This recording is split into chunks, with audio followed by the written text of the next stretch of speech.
I'm Sierra, I'm 16, and 2 weeks ago, my parents left me a note. Stay out of sight, freak. My whole family, my dad, my stepmom, my step-siblings, they were 3 miles away at a country club, toasting champagne, pretending I didn't exist. I thought that was the worst part. I was wrong. Because at 8:47 p.m., the doorbell rang, and the woman standing on my porch said 5 words that changed everything. Your father signed you away. What happened after that, at the gala, in front of 300 people, I still can't believe it myself. Before I tell you, please hit like and subscribe, but only if this story earns it. And while you're here, drop your city and your local time in the comments. I always love seeing where you all are. Now let me take you back to the morning of April 12th, my 16th birthday. I wake up to silence, not the lazy Saturday kind, where you can hear someone making coffee downstairs or the TV humming through the wall. This is the hollow kind, the kind where you know, before your feet even hit the floor, that you're alone. My bedroom is at the end of the third-floor hallway.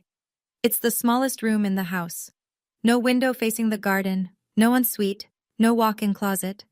I got moved here when I was 6, 2 years after my mom died, because Chloe needed my old room for her vanity setup. That's what Victoria said. Chloe needs the space, sweetie, you understand? I understood. I walk downstairs barefoot. The kitchen is cold. There are dishes in the sink from last night. 4 plates, 4 glasses, 4 sets of silverware. They had dinner without me. Again. I didn't even hear them. I open the fridge for milk, and that's when I see it. A note. Stuck to the fridge door with a magnet shaped like a lobster from our Cape Cod trip. A trip I wasn't invited to. The handwriting is Chloe's. Pink highlighter, big loopy letters like she was decorating a poster for homecoming. Dad's hosting brunch at the club. Don't come. Stay out of sight, freak. See. I read it 3 times. Not because I don't understand it. Because I keep hoping I'll misread it. Freak. That's what they call me when they think I can't hear. But this time, Chloe wrote it down, made it permanent, stuck it on the fridge next to the grocery list like it belongs there. Then I noticed something else. At the bottom of the note, in small blue ink, my father's handwriting. Neat, slanted, controlled. 2 words and an initial. V will explain later. G. Victoria will explain what exactly, and explain what later. I should tell you how we got here. My mom, Lillian Merritt, died in a car accident when I was 4. I don't remember the funeral. I remember her hands. I remember the way she smelled like lavender and oil paint. And I remember a bracelet. Silver, thin, with a tiny star charm, because she never took it off. It's on my wrist right now. It's been on my wrist since the day my dad handed it to me in a plastic hospital bag and said, this was hers. That was the last soft thing he ever gave me. 2 years after Mom died, Dad married Victoria Ashford. She moved in with her 2 kids, Chloe, who was 8, and Brandon, who was 10. Overnight, I went from being the only child in a quiet house to being the odd one out in a loud one. It happened slowly, the way rot does. First, my mom's paintings disappeared from the living room. We're redecorating, Victoria said. Then her photos came off the hallway wall. It's healthier for Grant to move forward. Then the anniversary of her death passed without a word. No flowers, no candle, nothing. And every year, I shrank a little more. Last Christmas, Victoria hired a photographer for a family portrait. I came downstairs in my nicest sweater. Victoria looked at me and said, "Oh, we didn't want to bother you. You always look so uncomfortable in photos." The portrait hangs in the dining room now.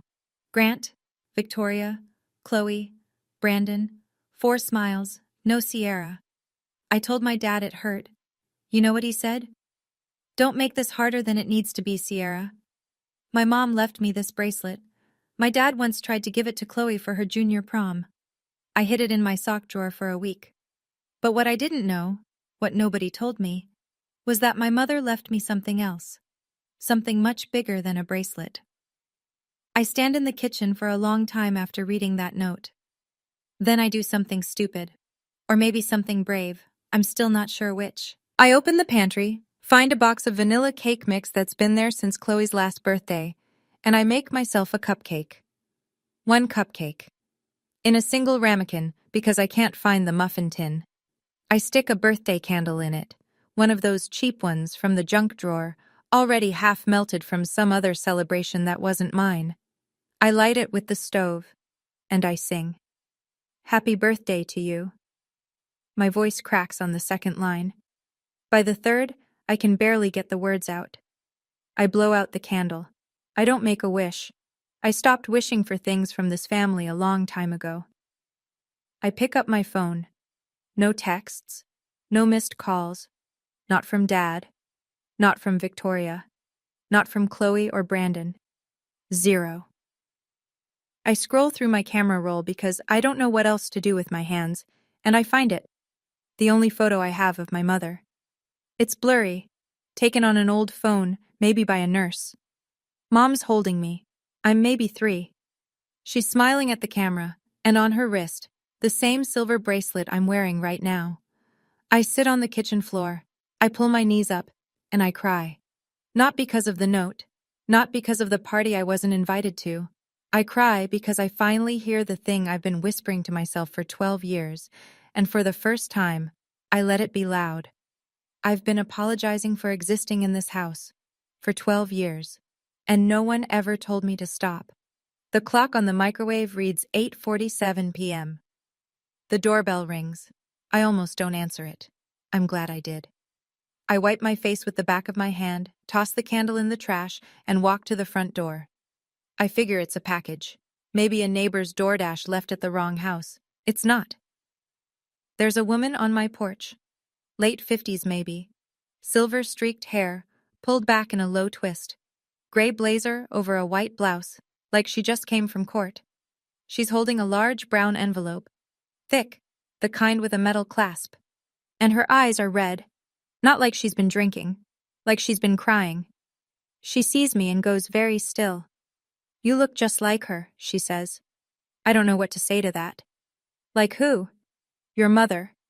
I haven't heard a stranger say that word, mother, in connection to me in years. It hits me somewhere behind my ribs.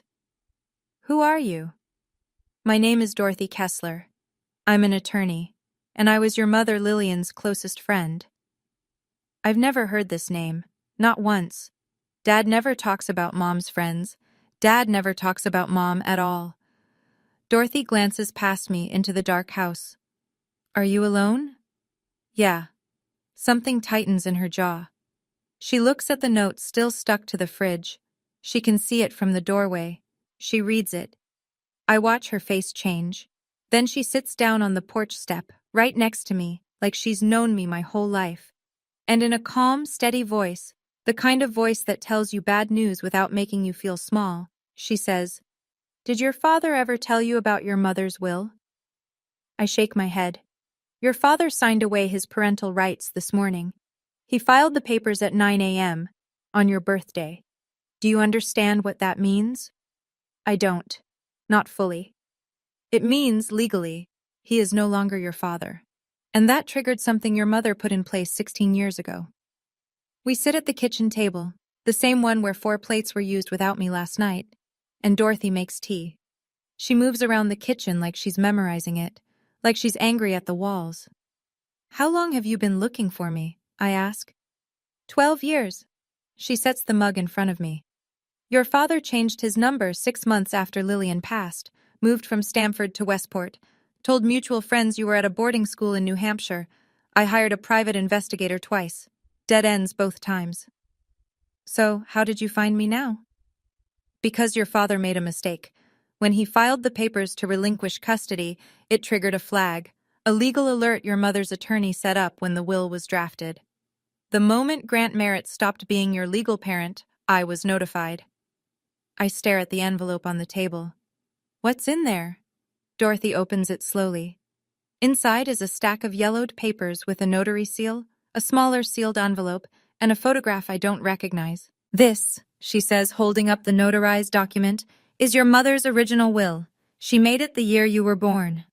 Your father told everyone it didn't exist, but it does. I have the original because Lillian gave it to me for safekeeping. She explains it simply. Mom owned things. The house we're sitting in, a cabin in Vermont, a piece of land in Maine, a trust fund meant for my education, and a collection of paintings from my grandmother's side. All of it was left to me. Only me. Managed by a guardian until I turned 18. That guardian was supposed to be Dorothy. And the house? I whisper. This house? It's yours, Sierra. It was always yours. He just never told you. Dorothy touches the smaller sealed envelope, but doesn't open it. There's a letter in here, from your mother. But I think you should read it when you're ready. Not tonight? Then she tells me the rest. Grant is planning to transfer all of Mom's assets to a charity foundation, one run by Victoria. The announcement is at the annual gala, in 2 weeks. We have 14 days to stop him, Dorothy says, and I'm going to need your help. I sit there for a long time after Dorothy finishes talking. The tea goes cold. Everything I thought I knew, about the house, about my mom leaving nothing behind, about being some burden my dad was stuck with, it's all a lie. A 12-year-old lie with paperwork and planning and silence thick enough to bury me in. I've spent 12 years trying to be invisible, I say, and my voice sounds far away like someone else is using it. Because they wanted me to be. I don't know how to be anything else. Dorothy reaches into her bag and pulls out a photograph. 2 young women, arms around each other, standing on the steps of a law school building. One of them is Dorothy, younger, dark-haired, laughing. The other is my mother. She's radiant. She looks like someone who doesn't know how to be small. Your mother was the bravest woman I ever knew, Dorothy says. You have her eyes. She pauses. I think you have her spine too. I look at the photo, then at my bracelet. The little star charm catches the light. What do I have to do? Dorothy lays it out. Step 1. File for guardianship at family court. She's already submitted the paperwork. Step 2. Get the original will authenticated and entered into record, blocking any transfer of Mom's estate. Step 3. And this is the part that makes my stomach tighten. We have to act before Grant signs the transfer at the gala. If he does it in front of witnesses, unwinding it gets 10 times harder. I'll do it, I say. Dorothy nods, then waits, because she can tell I'm not finished. But I don't want to destroy him. I mean it, even now after the note, after everything. I just want what's mine, and I want him to look me in the eye when he admits what he did. Dorothy reaches across the table and squeezes my hand. We're not going to lie, Sierra. We're just going to tell the truth, at the right time, in the right room. The next morning, Dorothy drives me to her office in New Haven. It's a small firm, 2 rooms above a bakery, smelling like sourdough and printer ink. But the filing cabinet she opens is anything but small. 12 years of records. She shows me the property transfers first. My father moved the title on the Westport house 3 times, each time requiring a guardian's signature, each time signing it himself as my legal parent. He shifted ownership into a revocable trust, then restructured the trust, then folded it into a holding entity, layer after layer, like he was burying something alive. What about the paintings? I ask. Dorothy pulls out a sale receipt. 3 years ago, Grant sold my grandmother's art collection through a private dealer in Manhattan. 8 pieces. The total is a number I've never seen attached to my life before. Not a penny of it reached me. Then she shows me the one that guts me. An account statement. The education trust my mother set up when I was born, funded, growing, untouched for years, was drained 14 months ago. Every cent was redirected to a tuition account, not mine. Chloe's, I say. I don't even need to ask. NYU, full ride would have been Sierra Merritt's. Instead, it's paying for Chloe's dorm in Greenwich Village. He used my college fund to pay for Chloe's dorm room. I sit with that sentence for a minute. It's the kind of sentence that rewrites your whole childhood. Dorothy opens one more file, an email printout. From Grant to his personal attorney dated 3 years ago. It reads, "The girl doesn't need to know anything. She's better off not knowing." The girl. Not my daughter, not Sierra. The girl. My phone buzzes. Dorothy, checking her messages. She looks up and something shifts in her expression. The guardianship hearing just got scheduled, she says. Same day as the gala. I feel the room tilt. Morning court, evening gala. One day, everything. Standing in Dorothy's office, staring at that email. The girl doesn't need to know anything. I felt something snap. Not sadness, something sharper. Like the last thread connecting me to the word father just broke clean off. For 12 years, I thought I wasn't enough. Turns out I was too much. Too much of a reminder of what he wanted to steal. I kept wondering, what kind of person looks at their own child and sees an obstacle? Have you ever discovered someone you trusted was lying about everything? Tell me in the comments. I want to hear your story too. I have to go back. Dorothy explains it calmly. Until the court grants her guardianship, I don't have a legal address anywhere else. If I disappear, Grant could file a missing persons report, and that delays everything. So I pack my bag, ride back to Westport, and walk through the front door like nothing happened. No one notices I was gone. 2 days. Not a single question. Victoria is in the kitchen when I walk in. She's on the phone, laughing, holding a glass of sparkling water. She sees me and covers the mic. "Oh, there you are. Grab me the sparkling water, would you? This one's flat." Like I'm the help. I open the fridge, I take my time, and I look, really look, at this house I've lived in for 16 years with new eyes. The family portrait on the wall, 4 people, no Sierra. The fresh flowers on the entry table that Victoria orders weekly, always white peonies, Mom's favorite, though Victoria doesn't know that. Or maybe she does. And then I see it. Victoria's hand, on the counter. The ring. My mother's engagement ring. I recognize it from the one photo I have. A round-cut diamond on a platinum band with 2 small sapphires. Dad told me years ago it was lost. But there it is, on Victoria's finger, catching the afternoon light like it belongs there. My stomach turns.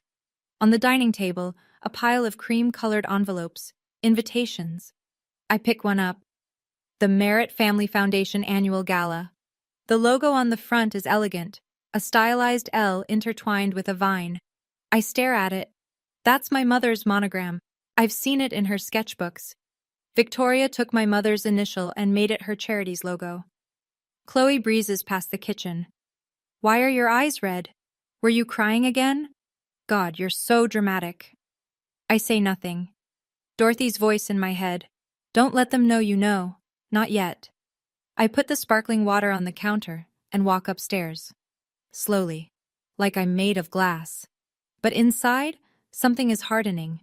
Over the next few days, I become a ghost with open ears. I learn that the gala is bigger than I thought. Victoria's been planning it for 6 months. 300 guests. A string quartet, catered by the same company that does events for the governor's mansion. There will be a local councilman, 2 state reps, the president of the Westport Historical Society, and, this part makes my chest tight, a reporter from the Fairfield Herald doing a feature on Connecticut's most generous families. I hear Victoria rehearsing her speech in the bedroom one night, the door cracked open. This foundation is Grant's way of honoring Lillian's memory by giving her legacy to the community. I press my back against the hallway wall and close my eyes. She's going to stand in front of 300 people and say my mother's name while signing away my mother's things. That night, I call Dorothy from the bathroom with the shower running for cover. 300 people, I whisper. Press, politicians. Dorothy is quiet for a moment. Then, "That's not honoring her memory, Sierra. That's laundering her assets through a charity they control." She confirms the timeline. The guardianship hearing is set for 10 a.m. on the day of the gala. Gala starts at 7 p.m. If the judge rules in our favor in the morning, Dorothy has the legal authority to act by evening. "What if the judge says no?" I ask. The silence lasts 3 seconds. It feels like 30. "Then we lose everything. Your mom's house, the trust, all of it goes into that foundation, and getting it back could take years, if it's even possible." I hang up. I sit on the edge of the bathtub. The shower is still running, filling the room with steam. 300 people will watch Victoria steal my mother's life, unless I stop it. Then I hear footsteps in the hallway. I freeze. Through the gap under the door, I see a shadow. Someone standing, listening. The shadow moves. I crack the door. Brandon is walking away. He glances back once, expression unreadable, and disappears into his room. Did he hear me? 5 days before the gala, Victoria takes Chloe to Neiman Marcus for a dress fitting. I know because I hear them leaving. Laughing, keys jingling, the garage door rolling open. Nobody tells me. Nobody asks if I want to come. This is the rhythm of the Merritt household. Things happen around me, never for me. That evening, Chloe comes home with a garment bag slung over her arm like she's carrying a trophy. Black floor-length gown. She hangs it on the back of her door and leaves it open so everyone in the hallway can see it. At 9 p.m., Victoria knocks on my bedroom door. She does the thing she always does. Leans against the frame, head tilted, voice laced with synthetic concern. Sweetie, the gala is a family event. Important people will be there. I think it's best if you stay home. You'd just be anxious the whole time. I'm doing this for you. Actually, I say, I was hoping to come. Her eyebrows lift, just barely. A ripple in the mask. Honey, I don't think you have anything appropriate to wear. And honestly, these events aren't really your thing. From the hallway, Chloe's voice. She'll just stand in the corner like she always does. What's the point? I swallow. I nod. I say, okay. Victoria smiles, pats my shoulder, and leaves. I close the door. I text Dorothy 4 words. They told me to stay home. Dorothy's reply comes in 12 seconds. Leave that to me. I have something from your mother's closet. I stare at that message until the screen dims. My mother's closet. My mother still has a closet somewhere. And Dorothy kept it. Then Victoria's voice again, muffled through the wall, almost an afterthought. Oh, and Sierra, your father wants to talk to you tomorrow. Something about paperwork. Paperwork. My hands go cold. The next afternoon, my father calls me into his study. It's the first time he's looked directly at me since my birthday. He's behind his desk. Oak, massive, the kind of desk that says I make the decisions in this house. There's a glass of scotch at his elbow, half empty. Sit down, Sierra. I sit. He starts with a voice I haven't heard in years. Soft, paternal, like he's auditioning for a role he forgot the lines to. I know things have been difficult. I want you to know I'm doing what's best for you. What's best for me? The words land like stones. I've found a school, Phillips Academy, out in Massachusetts. Excellent program, small classes. You'd start in the fall. A boarding school. A fresh start. He leans forward, hands clasped. You'll be happier there, Sierra. Away from all this. Away from all this. He means away from what he did. Away from anyone who might ask questions. Ship the girl to Massachusetts, sign over the estate at the gala, and by the time school starts in September, there's no Sierra in this house, no Sierra on the paperwork, no Sierra at all. I look at him, really look at him.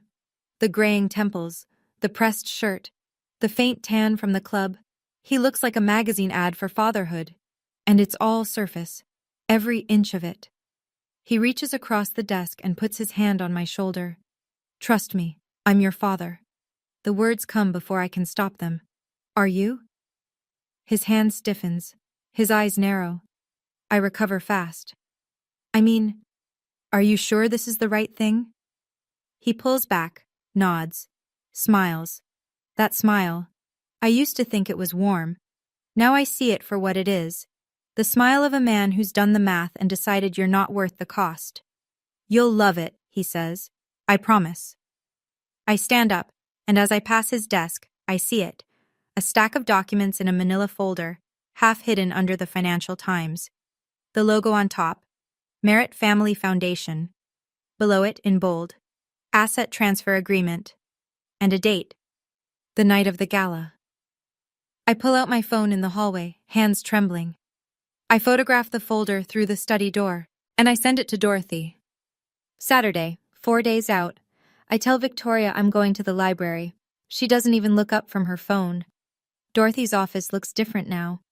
The bakery scent is gone, buried under paper and coffee. A whiteboard hangs on the wall with a timeline drawn in red marker. Dates, names, arrows, and a single circled word at the end. Gala. Here's where we are, Dorothy says. She walks me through it, like a general briefing a soldier. Morning, the guardianship hearing at Fairfield Family Court. Dorothy will present the original will, the relinquishment papers Grant signed, and the photographic evidence of the asset transfer agreement. If the judge rules in our favor, Dorothy becomes my legal guardian, effective immediately. That gives her standing to block the estate transfer. Evening. If we have the ruling, we attend the gala with a certified court order freezing all assets of the Lillian Merritt estate. If Grant signs the transfer anyway, it's void. And if he tries to stop us from entering? 300 witnesses, a reporter from the Herald, and a court order. He won't. Then she does something that makes the room go blurry. She opens a closet in the back of her office and pulls out a garment bag. Inside is a dress, cream white, vintage, with delicate lace at the neckline. Simple, elegant, not loud or flashy. The kind of dress that doesn't need to try. Your mom wore this to her first gallery opening, Dorothy says. She walked in and every head turned, not because the dress was expensive, because she knew who she was. I put it on in the bathroom. It fits. It fits like it was waiting for me. I stand in front of the mirror, and for the first time in 12 years, I don't see the freak. I don't see the girl from the third-floor bedroom.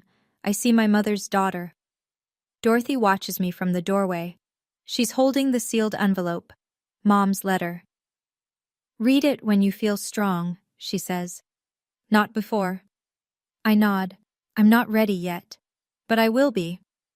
2 nights before the gala, I'm in the kitchen at midnight, drinking water, going over the plan in my head for the 100th time, when the light clicks on. Brandon. He's in sweatpants and a wrinkled t-shirt, hair messy, like he couldn't sleep either. He stands in the doorway for a second, then walks to the fridge, grabs a water bottle, and sits down across from me. We don't talk. We never talk. In 12 years, I can count our real conversations on one hand. Then he says quietly, I know you're planning something. Every muscle in my body locks. I heard you on the phone last week, in the bathroom. He peels the label off his water bottle, not looking at me. I didn't tell Mom. Why not? He's quiet for a long time. Then, because what they did to you on your birthday, that note Chloe wrote, I saw her write it. I was standing right there, and I didn't stop her. He finally looks up. I should have. I don't know what to do with this. 12 years of nothing, and now, at 12:15 a.m. in a kitchen that technically belongs to me, he wants to have a conscience. I don't know what you're doing, Sierra, but whatever it is, be careful. My mom fights dirty. I hold his gaze. I know she does. He stands up, starts to leave, then stops, hand on the doorframe. There's something else. Mom has a lockbox in her closet, under the shoe rack. She told Dad it's jewelry, but I've seen her open it. It's not jewelry. It's papers. My pulse spikes. What kind of papers? I don't know, but she checks it every time something legal happens in this house. He turns to leave again. One more pause. One more thing. Don't trust the charity lawyer, Richard Ashford. He's Mom's cousin. Then he's gone. The kitchen light hums. I sit there, heart pounding, staring at the ceiling. A lockbox. In Victoria's closet. Papers she doesn't want anyone to see. The morning of the gala. 5:30 a.m. The house is dead silent. I have maybe 90 minutes before anyone wakes up. My heart is slamming so hard I can feel it in my teeth. Victoria and Grant's bedroom door is closed. I can hear Grant's CPAP machine through the wall. A low, rhythmic hiss. Victoria sleeps with earplugs and a silk mask. I know this because she reminds everyone, constantly, how sensitive she is to light and sound. I ease the closet door open. It's a walk-in the size of my bedroom. Racks of designer coats, shelves of shoes organized by color. The lockbox is exactly where Brandon said it would be. Bottom shelf, behind a row of riding boots. It's matte black. Combination lock. 4 digits. I try Victoria's birthday. Nothing. Grant's anniversary. Nothing. Then I try Chloe's birthday. October 19th, 1019. Click. Inside, there are 4 items. 1. A photocopy of my mother's will. The same document Dorothy showed me, but this one has handwritten notes in the margin. Red ink, Victoria's handwriting. I know it from every passive-aggressive grocery list she's ever left me. And in the top corner, 3 words circled twice. Keep this away from S. 2. A printed email chain between Grant and his personal attorney. Instructions on restructuring the estate to avoid triggering trust provisions. Dated 18 months ago. 3. The photograph that makes my hands shake. Mom holding me. I'm maybe 2. She's laughing. On the back, in my mother's handwriting. My little star. Everything I have is yours. Victoria kept this, in a locked box, under her boots. And 4. I almost miss it, tucked in the corner. A marriage certificate. Issued in Nevada 9 years ago. Victoria Ashford and a man named Paul Renner. Not Grant Merritt. I stare at it. Victoria married someone else. And this certificate is dated 2 years before she married my father. Was she still married to Paul Renner when she walked down the aisle with Dad? I photograph everything. Close the box, spin the dial, push the boots back, slide the closet shut. In the hallway, I call Dorothy. My voice is barely a whisper. I have proof Victoria knew. She's been helping him the whole time. Good. This changes the hearing. There's something else. Victoria might have been married to someone else when she married my dad. Silence on the line. Then very carefully. Send me the photo. I'll verify it before court. I hang up. My hands won't stop shaking. Upstairs, I hear a toilet flush. Someone's awake. I'm already in my room, door closed, breathing like I just ran a mile. Fairfield Family Court, 10:07 a.m. The fluorescent lights hum like they're nervous, too. I'm sitting in a wooden chair next to Dorothy, wearing jeans and a clean blouse, nothing that draws attention. Dorothy told me to dress like a student, not a plaintiff. Let the documents do the talking, she said. The courtroom is small. 1 judge, 1 clerk, a court reporter whose fingers hover over her keys like a pianist about to play. Judge Patricia Holloway enters. She's in her 60s. Silver glasses, no-nonsense posture. The kind of face that's heard every lie in the state of Connecticut and isn't impressed. Dorothy presents our case. She's calm, precise, unhurried. The will, the notary seal, the relinquishment papers Grant signed on April 12th, the photocopy from Victoria's lockbox with the red ink note, "Keep this away from S." The photograph of the asset transfer agreement dated tonight. The judge reads every page. She doesn't rush. Then the door opens. Richard Ashford, Victoria's cousin, the foundation's lawyer, walks in. He must have been tipped off. He argues that the will is outdated and the estate has been lawfully restructured. Dorothy doesn't flinch. She presents the chain of custody for the original will, notarized, stored at a registered trust bank, never contested, never revoked, never superseded. Judge Holloway removes her glasses. She looks at Richard Ashford for a long moment, then at me. I knew your mother, young lady. She clerked for me 30 years ago. A pause. She was meticulous, and this will is airtight. She puts her glasses back on. Guardianship is granted to Dorothy Kessler, effective immediately. I am also issuing a temporary restraining order freezing all transactions related to the Lillian Merritt estate until a full review is completed. Richard Ashford's pen drops. He doesn't pick it up. Dorothy squeezes my hand under the table. I squeeze back. Outside the courthouse, the April sun is blinding. Dorothy turns to me, leans against the car, and says, "That's step 1. Step 2 happens tonight." She opens the trunk.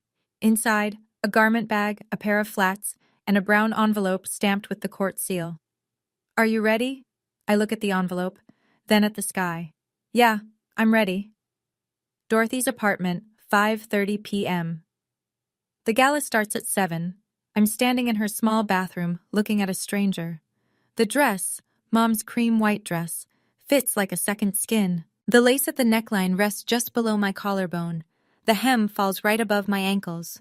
I'm wearing flats, not heels, because Dorothy said, "You want to be steady, not tall." She helps me pin my hair up, twisting it into a loose bun the way she says Mom used to wear it. A few strands fall around my face. Dorothy's hands pause. "She wore her hair exactly like this at the gallery opening," Dorothy says. Her voice catches. "You could be her twin." I look at my reflection, the silver bracelet on my left wrist, the lace, the way the light hits my jaw. For the first time, I don't look lost. I look like I belong somewhere, just not where I've been. Dorothy hands me the court order in a crisp manila envelope. "If Grant signs the transfer, we serve this. If he doesn't, we serve it anyway. Either way, it's over tonight. What if he makes a scene? He will. But 300 people with phones will be watching. That's exactly what we want. I nod. I pick up the sealed envelope. Mom's letter. I've been carrying it for 2 weeks. I've held it, turned it over, pressed it against my chest in the dark. I haven't opened it. I open it now. The paper is soft, 16 years old. Her handwriting is small and neat, slanting slightly left. If you're reading this, I'm not there anymore. But know this.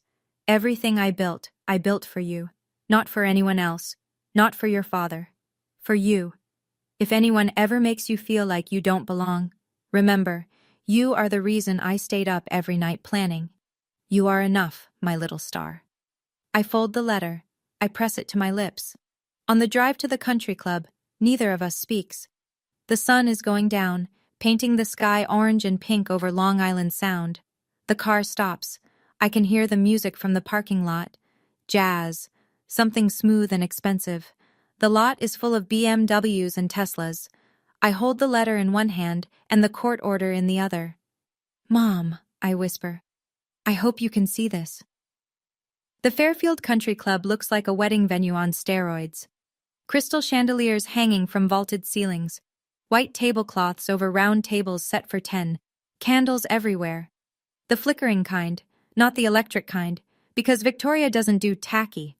A jazz quartet in the corner, playing something by Coltrane. Wait staff in black vests gliding between guests carrying trays of champagne flutes and shrimp cocktails. 300 people, maybe more. Every seat taken. And at the far end of the room, near the small stage, my father. Black suit, silver tie. Standing with his hand on Victoria's back, laughing with a man I recognize from the club's board of directors. Victoria is next to him, red dress. Long, fitted, the kind that costs what some people make in a month. And on her left hand, my mother's ring, catching the light every time she gestures. Chloe is at the VIP table near the front, tapping on her phone, looking bored and expensive. Dorothy and I walk through the main entrance. I don't sneak in. I don't use a side door. I walk through the front, in my mother's cream-white dress, with the silver bracelet on my wrist and the court order in my hand. A few heads turn, then more. Then a wave of whispers moves across the room like wind through tall grass. I see it happen in slow motion. Margaret Maggie Dunn, the club's general manager, spots me from across the room. She's been here for 20 years. She worked for my mother. She sees the bracelet. Her hand goes to her mouth. She leans toward a colleague, and I can read her lips. That's Lillian's daughter. Victoria notices next. She's mid-laugh when her eyes find me. The champagne flute freezes halfway to her mouth. The color drains from her face like water from a tub. She grabs Grant's arm, points. My father turns. Our eyes meet across the room. Across 12 years. Across every lie he ever told and every birthday he ever forgot. He stares. Then he smiles. That country club smile. The one built for cameras and strangers. He walks toward me. Slowly. Controlled. He leans in. His voice is low, sharp. Just for me. What are you doing here? I look him dead in the eye. I was invited. His jaw tightens. You need to leave. Now. I don't blink. I don't think I will. Grant's hand closes around my elbow. Not hard enough to bruise, but hard enough to steer. He moves me toward the corner of the room, behind a potted fern the size of a small tree, where the acoustics are bad and the lighting is worse. His voice is a controlled hiss. I don't know how you got in here, but you're leaving. Right now. That's interesting, I say.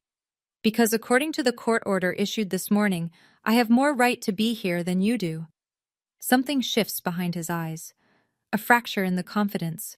Victoria appears, materializing the way she always does, perfectly timed, perfectly composed. She puts her hand on my arm and turns on the voice. The warm one. The PTA one. Sierra, honey, you look lovely, but this isn't really your kind of... Victoria. I keep my voice even, quiet. You're wearing my mother's ring. Her fingers curl. She pulls her hand behind her back like I've burned her. 3 guests nearby stop talking. The whispers start again, louder this time, rippling outward. Grant sees it happening. He's losing the room. I can see the calculation on his face, the cost-benefit analysis running in real time. Make a scene or contain this. He chooses wrong. Security, he says, louder than he intends. A few more heads turn. Please escort this young lady out. Two men in dark suits move toward me. Dorothy steps forward. She's been standing 3 feet behind me the entire time. Still, patient, waiting. She holds up a business card. I'm Dorothy Kessler, attorney at law. This young lady is my legal ward as of 10:47 this morning. Removing her from this venue would constitute unlawful interference with a court-appointed guardian. I strongly suggest you step back. The guards stop. They look at each other, then at Maggie Dunn, who's watching from the side. Maggie gives a small nod. They retreat. Grant's face is a mask fighting itself. Victoria leans in, her whisper thin as a blade. Get her out of here before the speech. Too late. The MC is already at the podium.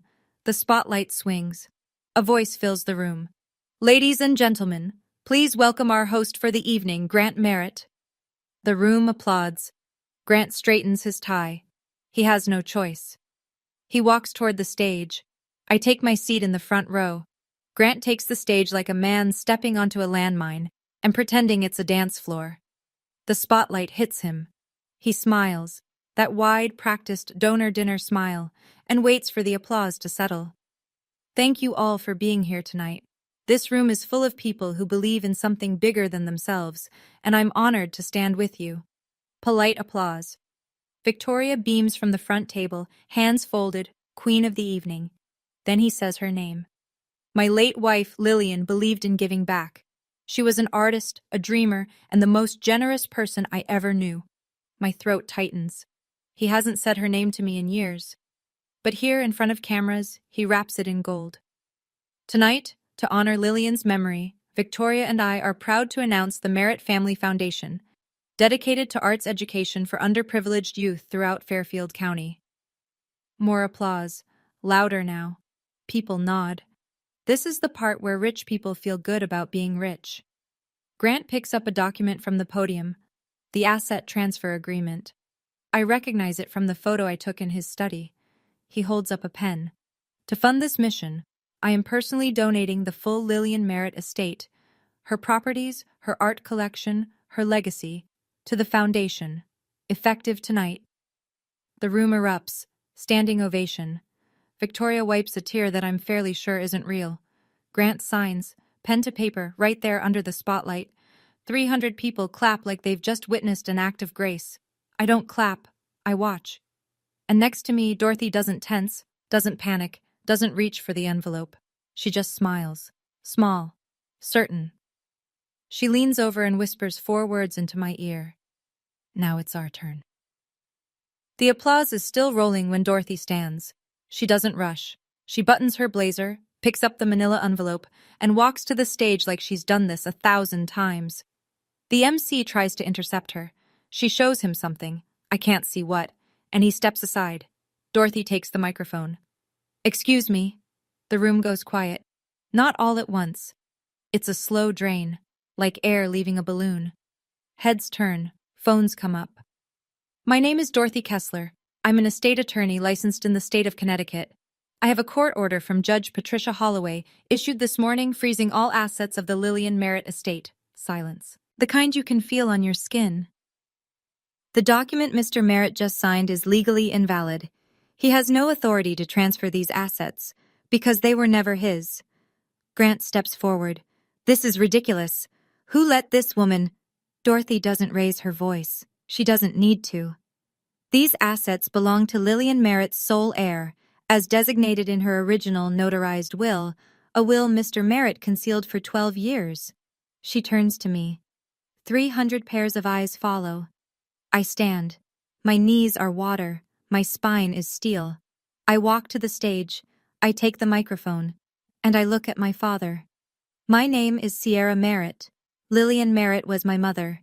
She left a will that names me as her only heir. My father hid it for 12 years. Every property he just tried to donate, the house, the cabin, the art collection, belongs to me. The room doesn't whisper. It erupts. Chairs scrape. Gasps cascade from table to table. A camera flash goes off, then another. Grant grabs the microphone stand. She's a child. She doesn't know what she's... I don't let him finish. You signed away your parental rights on my 16th birthday. You filed the papers the same morning I woke up alone with a note on the fridge calling me a freak. You sent your own daughter away so you could take her inheritance. I hold up the manila envelope. I have the court order. The court has your relinquishment papers, and now every person in this room knows exactly what you did. Dead silence. 300 people. Not a fork moves. Victoria rockets to her feet. This is a scam. That girl has always been... I turn to her. Calm, level, like I'm reading a weather report. Mrs. Merritt? Or should I say Miss Ashford? Since your marriage to my father might not even be legal. Victoria's mouth opens, closes, opens again. The room is no longer whispering. It's roaring. Grant's mask doesn't crack. It shatters. He steps toward me, finger raised, and the word that starts to leave his mouth, "You ungrateful," dies halfway out when he sees the phones. Dozens of them, held up across the ballroom like lighters at a concert, except nobody's cheering for him. He pivots, tries the other voice, the soft one, the concerned father one, the one he uses when the audience is watching. Folks, this is a misunderstanding. My daughter has been troubled. She has emotional difficulties, and she's been influenced by someone who... Dorothy steps forward. She holds up 2 documents like a teacher presenting evidence at a science fair. Mr. Merritt, here is the court order. And here, she raises the second page, is a photocopy of your late wife's will, found in your current wife's personal lockbox, with her handwritten note in red ink. She reads it aloud. Keep this away from S. Victoria's voice is shrill, cracking. I've never seen that before. Dorothy is unmoved. It was verified this morning, your handwriting, your fingerprints. Grant spins toward Victoria, and the thing that comes out of his mouth, the sentence that will follow him for the rest of his life, he says in front of 300 silent witnesses, "You told me you destroyed that." The room inhales. He just confirmed it, all of it, in one sentence. Victoria looks like she's been slapped. Grant realizes what he's done. His hand drops. His jaw works, but nothing comes out. From the VIP table, Chloe stands, mascara already streaking. This is her fault. She always ruins everything. She's...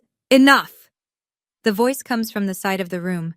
Maggie Dunn, the club's general manager. She's walked to the nearest microphone, the one by the string quartet. I worked for Lillian Merritt for 5 years. I recognized that bracelet on Sierra's wrist. Lillian never took it off. And Lillian told me more than once that everything she had was for her daughter. A pause. Then someone claps. 1 person, then 5, then 50, then the whole room. Not for Grant, not for the foundation, for me. The applause fades. The room waits. I look at my father. He's still on the stage, but he's alone now. Victoria has stepped back, physically distanced herself, like he's contagious. Chloe is sobbing at the VIP table, her black gown twisted in her lap. The councilmen and the board members have quietly moved to the back of the room. No one is standing near Grant Merritt. I could destroy him right now. I could read the email. The girl doesn't need to know anything, out loud, and let the Herald reporter print it tomorrow. I could wave Victoria's marriage certificate and watch the gasps multiply. I don't, because that's not why I'm here. I take a breath. I speak into the microphone. My voice isn't loud. It doesn't need to be. I didn't come here tonight to humiliate anyone. I came because you were about to give away everything my mother left for me, and I couldn't let that happen. The room is still. I spent 12 years in that house, the smallest room, the last seat at the table, the one face missing from the family portrait. I spent 12 years being called a freak by people you chose over me, 12 years trying to earn a love that was never coming. I look directly at him, at the man who used to carry me on his shoulders. I'm done trying. He flinches. It's small, but I see it. 300 other people see it too. I'm not asking for your apology. I don't need it. The estate belongs to me. The court has confirmed it, and I'm leaving tonight with my guardian, Dorothy Kessler, who, unlike you, kept her promise to my mother. I touch the bracelet on my wrist. The little star charm is warm from my skin. Mom, I say, softly enough that only the front row can hear, I kept it safe, just like you asked. I turn from the stage and walk down the center aisle. Dorothy falls in beside me. Our heels click in sync on the hardwood floor. Behind us, silence first, then applause. Not polite applause, the real kind, the kind that has weight. I don't look back. We make it to the lobby before my legs give out. Dorothy catches my arm. Sit, she says, guiding me to a bench near the coat check. Breathe. You did it. My hands are shaking. My whole body is shaking. But something in my chest, something that's been clenched tight since I was 4 years old, is finally letting go. Through the glass doors to the ballroom, I can see the fallout unfolding in real time. Grant is standing at the podium, alone, staring at the signed document that is now worth nothing. 2 board members are speaking in low, urgent tones near the bar. The Herald reporter is scribbling in a notebook so fast her hand is a blur. Victoria is nowhere in the ballroom. Then I spot her, through a side window, in the parking lot, pacing, phone pressed to her ear. She's calling someone. The call isn't connecting. She tries again. Again. Richard Ashford, Victoria's cousin, the foundation's lawyer, is walking very quickly toward the exit, briefcase in hand, not making eye contact with anyone. Chloe hasn't moved. She's sitting at the VIP table alone. Mascara tracks down both cheeks, staring at her phone like it holds some answer. It doesn't. And then there's Brandon. He's standing near the exit, apart from all of them. He catches my eye through the glass, and he does something I didn't expect. He nods. One small, slow nod. I don't nod back, but I don't look away either. Maggie Dunn appears at my side. She's carrying a small envelope, old, slightly yellowed at the edges. Your mother left this with me 15 years ago, she says. She said, give it to Sierra when she's old enough to fight for herself. I open it. Inside is a photograph, the same image I found in Victoria's lockbox, but this is the original. Unwrinkled. Unfolded. Mom holding me. Laughing. The bracelet on her wrist. On the back, her handwriting. My little star, you are enough. I close my eyes. Dorothy puts her arm around me. Let's go home, Sierra. That moment, walking out of that ballroom with 300 people watching, I won't lie, my knees were shaking. My hands were shaking. I think even my voice was shaking. But something inside me was steady. For the first time in 16 years, something inside me was steady. Like my mom was walking with me. Like she'd been waiting for me to stop standing in the corner and finally cross the room. Have you ever had a moment like that? A moment where you finally said enough? Not screaming it, not slamming doors, just saying it, calmly, and meaning it. I'd love to hear about it. Drop it in the comments. And if you're still watching, thank you. You're the reason I'm sharing this. 1 week later. I'm sitting at Dorothy's kitchen table in New Haven, eating scrambled eggs she made from scratch, when the phone rings. She picks up, listens for 40 seconds and hangs up. That was the court clerk. The judge reviewed the full file. Lillian's will is upheld. All properties returned to the trust under my management until you turn 18. I set my fork down. All of them? All of them. The house, the cabin, the land in Maine, what's left of the education fund. Everything. Grant has 60 days to vacate the Westport house, the house my mother bought. The house he raised another woman's children in while hiding my existence from the one person who was supposed to protect me. The Merritt Family Foundation is under investigation. The State Attorney General's office opened a preliminary inquiry into whether the charitable donation constituted fraudulent asset transfer. Victoria has been called in for a deposition. The Fairfield Herald ran the story 3 days after the gala. Front page of the local section. Gala host confronted by daughter over hidden will. Grant's photo, mid-speech, mouth open, caught in that fraction of a second where his face hasn't decided which lie to tell next. Victoria filed for divorce, but the filing was suspended because Dorothy quietly submitted the Nevada marriage certificate to the court. If Victoria was still legally married to Paul Renner when she married Grant, the second marriage may be void, which means Victoria has no spousal claim to any of Grant's assets. None. Chloe's tuition account at NYU is under review. If the funds are traced back to my mother's education trust, which Dorothy says they will be, Chloe may have to repay them. I think about all of this. Then I eat my eggs. Dorothy watches me from across the table. How do you feel? I think about it honestly. Free, I say. I feel free. 2 weeks after the gala, my phone rings. Caller ID, Brandon Merritt. I almost don't answer. My thumb hovers over the screen for 3 full rings. Then I pick up. Hey. His voice is quieter than I remember, stripped down. Hey. Long pause. The kind where you can hear someone gathering courage. I'm not calling to ask for anything, he says. I just wanted to say, you did the right thing, and I'm sorry I didn't do it sooner. Any of it. I lean against the window in my new room, Dorothy's guest room, which has a view of an oak tree and more sunlight than I've had in years. Where are you? I ask. Staying with a friend in Bridgeport. I moved out the day after the gala. He lets out a breath. First time in my life I'm not using Mom's credit card for anything. It's weird, but it's good. How's everyone else? Mom is furious. She's calling lawyers all day. Dad won't talk to anyone. He just sits in the study with the door closed. Chloe blames you. A pause. But I think they're angry at themselves. They just don't know how to admit it. I let the silence sit. It's not uncomfortable. It's just honest. I don't hate you, Brandon. I don't hate any of you. I know. But I can't pretend it didn't happen. I need distance, real distance, not the kind where we all smile at Thanksgiving and act like the last 12 years were normal. I understand. And I think he actually does. If you ever want to talk, no pressure. You know how to reach me. Same goes for you, I say. But I'm not coming back to that house. I wouldn't ask you to. We hang up. I sit by the window for a while. The oak tree sways in the wind, and the late afternoon light makes everything gold. I'm not sad. I'm not happy. I'm something in between.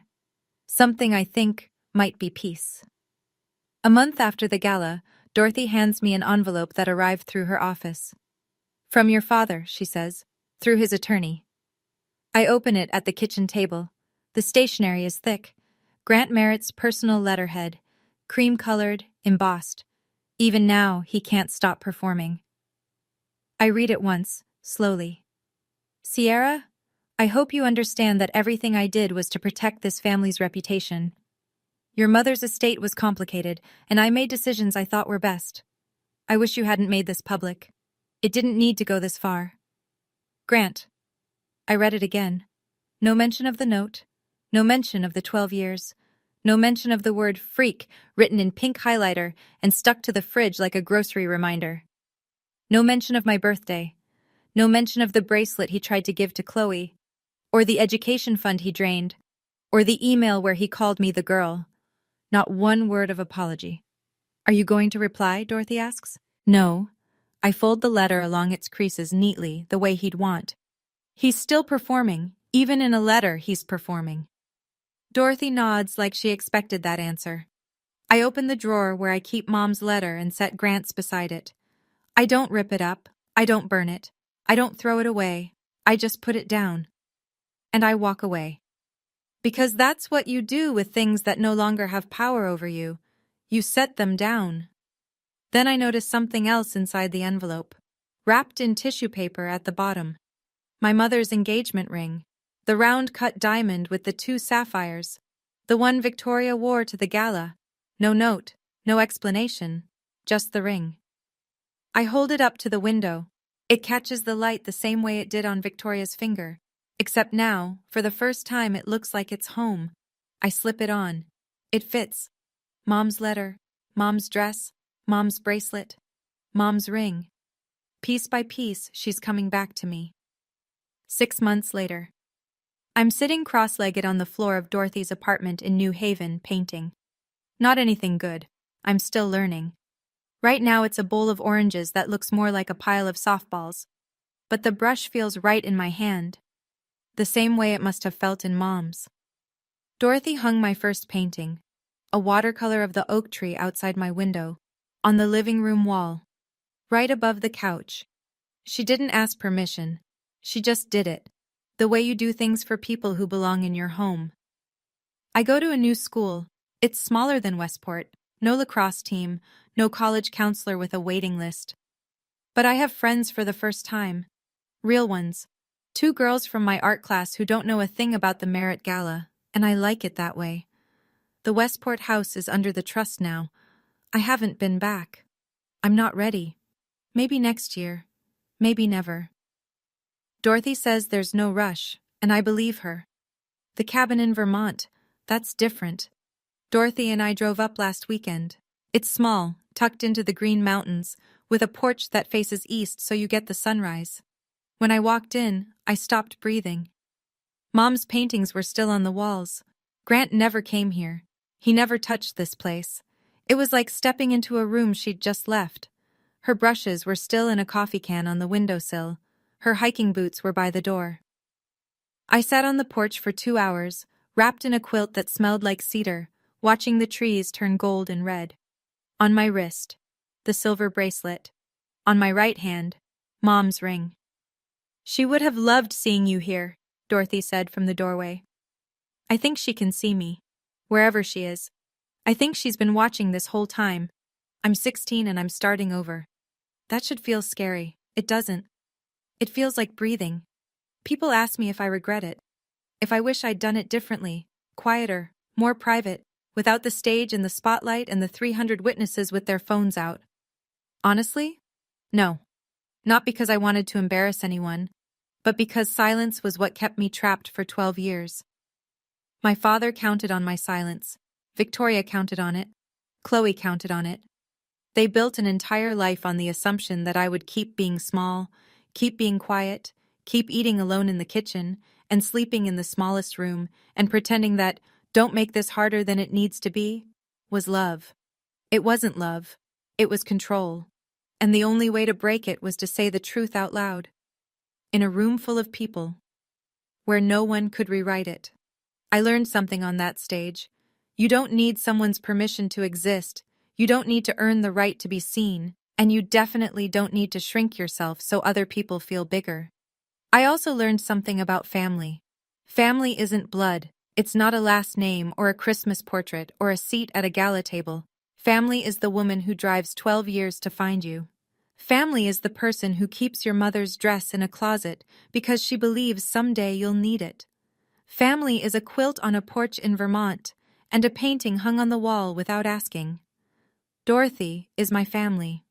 And for the first time in my life, I know what that word actually means.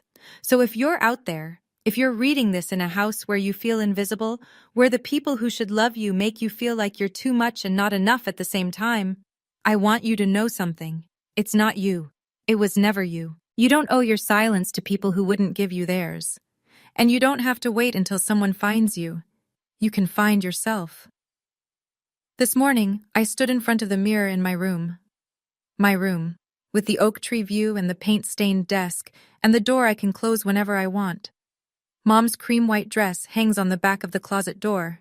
I wore it once, and I'll wear it again, but not for anyone else, for me. I opened my laptop and found an email from school. I've been accepted into the advanced painting program for the spring semester. My art teacher wrote a note at the bottom. "Sierra, your use of light reminds me of someone. Keep going." I smiled. Not a victory smile. Not the kind you put on for cameras. The quiet kind. The kind that starts in your chest and moves outward, slowly, like sunrise over the Green Mountains. On my desk, 2 letters. One from Mom. Soft paper, gentle words, 16 years of love folded into a single page. One from Grant. Stiff letterhead, hollow words, 12 years of silence disguised as strategy. I keep them both. Not because I forgive him. I'm not there yet. Maybe I will be. Maybe I won't. That's my choice now. I keep them because remembering where you've been is how you know how far you've come. Outside the window, it's autumn in New Haven. The oak tree is golden. The sky is sharp and blue and impossibly wide. And I'm here. Breathing. Painting. Starting over. Not the girl from the third-floor room. Not the freak on the note. My mother's daughter. Dorothy's family. My own person. Sierra Merritt. 16. Enough. That's my story. And if you made it all the way to the end, thank you. Really. It means more than you know. If this story reminded you of someone or something you've been through, share it. Sometimes knowing you're not alone is the first step. And if you want to hear what happened next, because trust me, there's more. I'll leave the link in the description. Like, subscribe, and hit that bell if you haven't already. I'll see you in the next one. Stay strong. You are enough.